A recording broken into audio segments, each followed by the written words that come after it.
Hello everyone. Today we're diving into one of the most important books of the 21st century, Intellectuals and Society by Thomas Sowell. Published in 2010, this 400-page masterpiece isn't just another political rant. It's a clear-eyed, evidence-based examination of a small group of people whose ideas have shaped the modern world, often with disastrous results. Sowell, a self-taught economist who rose from poverty in Harlem to become one of America's sharpest thinkers, asks a simple but explosive question. Why do intellectuals have such enormous influence, yet almost never face the consequences when their ideas fail? By the end of this video, you'll understand the book's core message, its key examples, and the practical lessons you can apply to your own thinking today. Let's begin. Sowell defines intellectuals very precisely. Not necessarily the smartest people, but those whose work begins and ends with ideas, academics, writers, and commentators.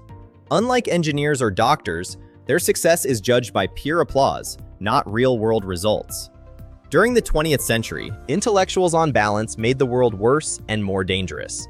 They wield power without accountability. Their ideas spread, yet when policies collapse, housing shortages, or wars, they simply move on to the next crusade. Sowell calls this the vision of the anointed.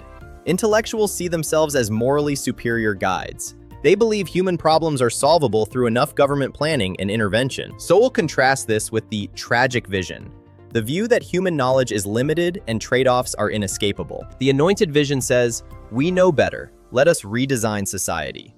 The tragic vision says, "No one knows enough."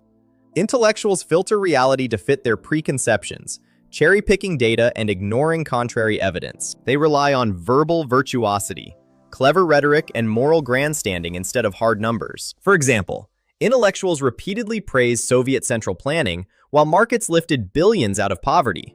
Why? Because markets don't give them a starring role. Between world wars, intellectuals pushed pacifism, convincing the public that another war was impossible. The result? Millions died. On law and race, intellectuals pushed social justice, redefining words until equality meant equal outcomes, not equal rules. Minimum wage laws and rent control raised unemployment and created housing shortages. Yet the anointed simply blamed greed. Lesson 1. Demand accountability. Ask every policy expert, what happens if you're wrong, and who pays the price? Lesson 2. Trust the tragic vision. Humility beats arrogance.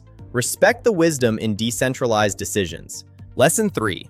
Look at results, not rhetoric. Judge ideas by their track record, Soviet famines or crime waves. Lesson 4. Think for yourself. Break free from what is acceptable to say. Read primary data. Question the anointed. Sowell doesn't hate smart people.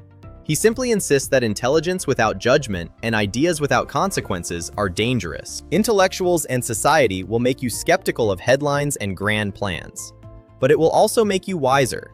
It reminds us that the most compassionate thing we can do is stop letting unaccountable idea workers run our lives. Stay curious, stay grounded. If this resonated, pick up the book. Thanks for watching.